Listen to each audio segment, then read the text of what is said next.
Dr. Seuss the Lorax.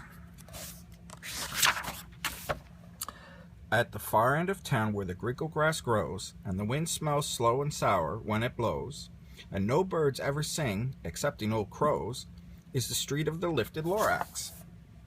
And deep in the grickle grass, some people say, if you look deep enough, you can still see today where the Lorax once stood, just as long as it could, before somebody lifted the Lorax away. What was the Lorax, and why was it here, and why was it lifted and taken somewhere? From the far end of town where the grickle grass grows, the old Onceler still lives here. Ask him, he knows. You won't see the Onceler, don't knock on his door. He stays in his lurkum on the top of the store. He lurks in his lurkum, cold under the roof, where he makes his own clothes out of muffled moof. And on special dank midnights in August he peeks out of the shutters, and sometimes he speaks and tells how the Lorax was lifted away. On the end of the rope he lets down a tin pail, and you have to toss in 15 cents and a nail, and a shell of a great-great-grandfather snail. Then he pulls up the pail, makes most careful count, to see if you've paid him the proper amount.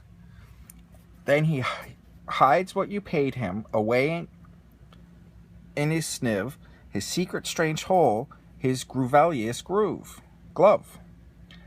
Then he grunts, I will call you by whisper my phone, for the secrets I tell are for your ears alone. Slurp down the slurps, the whisper my phone to your ear, and the old Onceler whispers are not very clear, since they have to come down through sniggerly hose, and he sounds as if he had smallish bees in his nose. Now if I tell you, he says with his teeth sounding gray, how the Lorax got lifted and taken away. It all started way back, such a long, long time back.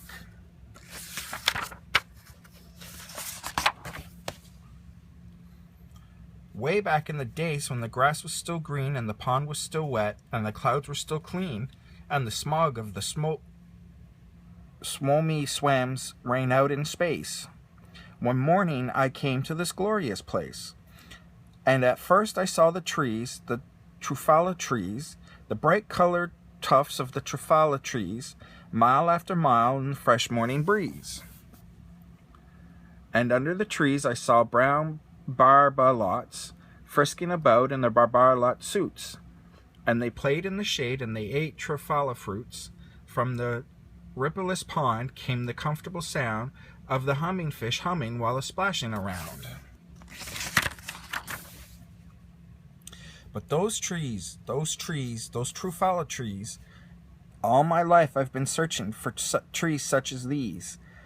The touch of their tufts they make softer than silk, and they had the sweet smell of fresh butterly milk. I felt a great leaping of joy in my heart. I knew just what I had to do. I unloaded my cart. And in no time at all, I had built a small shop. Then I chopped down truffle cheese with one chop. And with great skillful skill, with great speedy speed, I took the soft tuft and I knitted a feed. The instant I finished, I heard a gazup. I looked, I saw something pop out of the stump. If the tree I chopped down, it was sort of a man. Describe him? That's hard. I don't know if I can. He was shortish and oldish and brownish and mossy, and he spoke with a voice that was sharpish and bossy. Mister, he said with a sawdusty sneeze, I am the Lorax. I speak for the trees. I speak for the trees have no tongues, and I'm speaking to you, sir, at the top of my lungs. He was very upset as he shouted and puffed, What's that thing you've made out of my trufula truff? Look, Lorax, I said, there's no cause for alarm. I chopped just one tree. I'm doing no harm. I'm being quite useful. This thing is a thenede. A thenede's a fine something for all that people need. It's a shirt, it's a sock, it's a glove, it's a hat, but it has other uses, yes, far beyond that. You can use it for carpets, for pillows, for sheets, or curtains or covers for bicycle seats. The Lorax said, "Sir, you're crazy with greed. There is no one on earth who would buy that fool's Thneed." But the very next minute I proved he was wrong, for just at that minute a chap came along, and he thought that the Thneed I had knitted was great. He happily bought it for $3.98. I laughed at the Lorax, "You poor stupid guy. You never can tell what some people will buy." "I repeat," cried the Lorax, "I speak for the trees." "I am busy," I told him. "Shut up, if you please." That's not very nice. I rushed across the room in no time at all. I built a radio phone and put a quick call. I called all my brothers and uncles and aunts and said, "Listen here, here's a wonderful chance for the whole Wundler family to get mighty rich. Get over here fast. Take the road to North Nitch. Turn left at Weehawken, sharp right at South Snitch." And in no time at all, in the factory I built, the whole Wundler family was working full tilt. We were all knitting Thneeds, just as busy as beads, so the sound of the chopping of the trufala trees. Then, oh baby oh, how my business did grow, how chopping one tree at a time was too slow. So I quickly invented my super axe hacker, which whacked off 4 trufala trees in one smacker. We were making Thneeds 4 times as fast as before, and the Lorax, he did not show up anymore. But the next week he knocked on my new office door. He snapped, "I'm the Lorax who speaks for the trees, which you seem to be chopping as fast as you please. But I'm also in charge of the brown barbalots who played in the shade in their barbalot suits, and happily lived eating trufala fruits. Now thanks to your hacking my trees to the ground, there's not enough trufala fruit to go around, and my poor barbaloots are all getting the crummies because they have gas and no food in their tummies."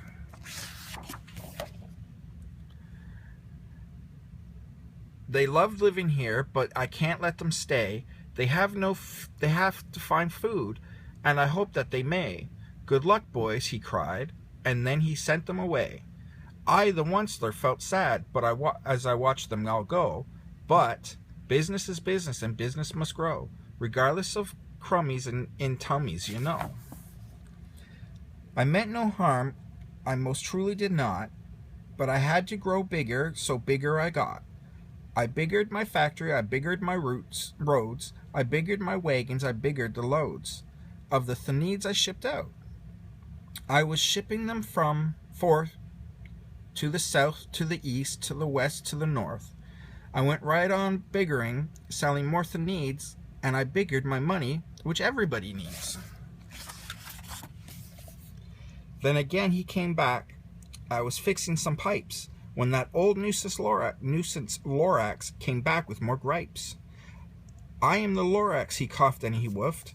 He sneezed and he snuffed, and he sniggered, he snuffed. "Wundler," he cried with a carfalious croak, "Wundler, you're making such smogamous smoke. My poor swami swans, why they can't sing a note. No one can sing who has smog in their throat." "And so," said the Lorax, "please pardon my cough, they cannot live here, so I'm sending them off. Where would they go? I don't hopefully know. They may have to fly for a month or a year to escape from the smog you've smogged up around here."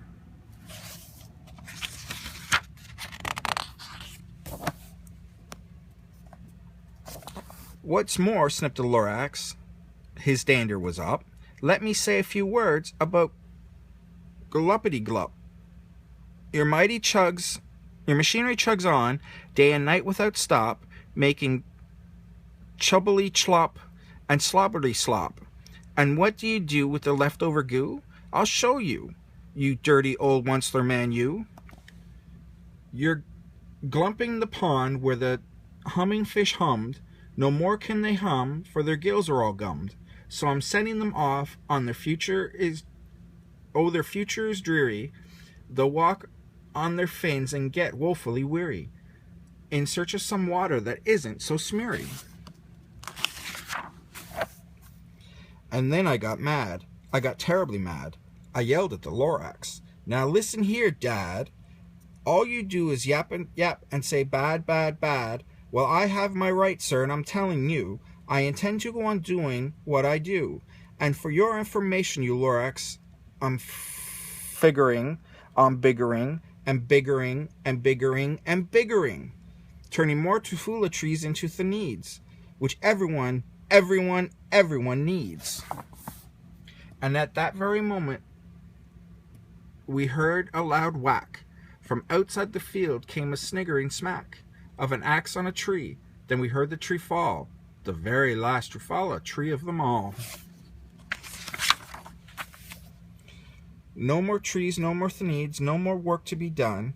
So in no time my uncles and aunts, every one, all waved me goodbye. They jumped into my cars and drove away under the smoke-smigger stars. Now all that was left, 'neath the smell-batting sky, was a big empty factory, the Lorax and I. The Lorax said nothing, just give me a glance. Just give me a very sad backward glance, as he lifted himself by the seat of his pants, and I'll never forget the grim look on his face when he hoisted himself and took leave of this place, through a hole in the smog without leaving a trace.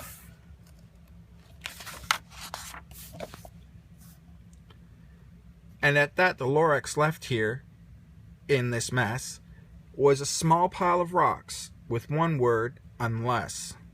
Whatever that means, well, I just can't guess. That was long, long ago. But each day since that day, I've sat here and worried away. Through the years, while my buildings have fallen apart, I've worried about it with all of my heart. But now, says the Onceler, now that you're here, the word of the Lorax seems perfectly clear. Unless someone like you cares a whole awful lot, nothing is going to get better, it's not. So, catch, calls the Onceler.